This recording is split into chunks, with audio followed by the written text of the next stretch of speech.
28 years, Professor. Let's see what kind of galaxy we woke up to.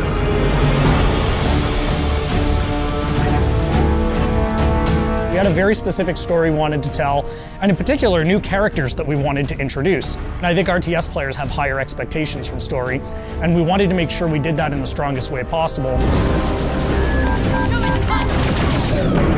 At the end of the original game, the Spirit of Fire and its crew were adrift in space. The crew's in cryosleep, and fast forward 28 years later to Halo Wars 2, they awake to find themselves above a Forerunner installation. Halo fans, especially those who've played Halo 3, will recognize it as the Ark. It's the largest and most powerful of the Forerunner creations, and it's also the birthplace of the Halos. It's literally the place that made all of the Halo rings, so that's the kind of power that's contained there. The only connection they have when they wake up is a small signal, one emergency beacon, that's coming from the surface of the Ark down below.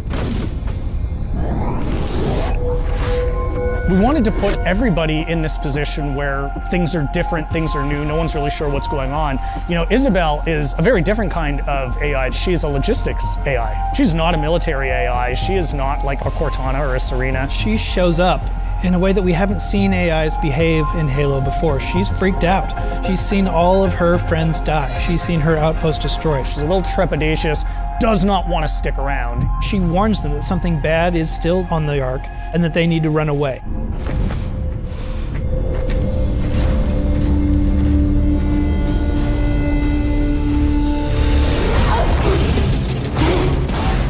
The Spartans from Halo Wars, last time you saw them was in the original Halo Wars, just tearing down a pack of elites.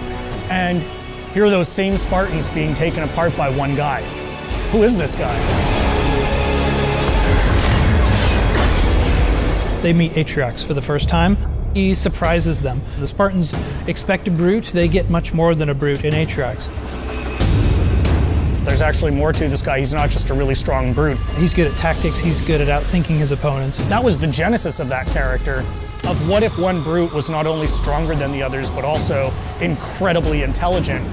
Atriox is something the universe hasn't seen before. The fact that he can surprise and then beat 3 Spartans in hand-to-hand combat sets the stage for who's in charge of the Banished and the kind of threat they pose. From a visual standpoint, we wanted to carry over enough of the original Covenant technologies, but at the same time, being in your face, more about hard hitting and close combat.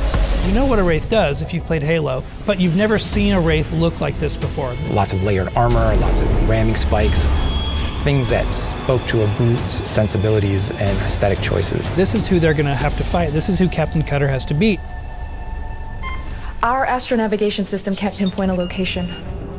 We're not on the map anymore.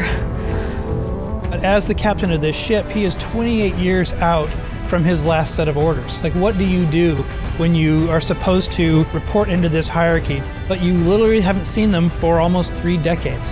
We didn't drift out of the galaxy in 28 years, Professor. The crew wakes up, they have no idea what's going on, and he comes across this massive Banished force. He's always chosen his crew over his own advancement. They've been through hell and back, and they wake up in this universe they don't understand, and he's going to do whatever he needs to do to protect his crew. And that sets off a really fascinating face-off.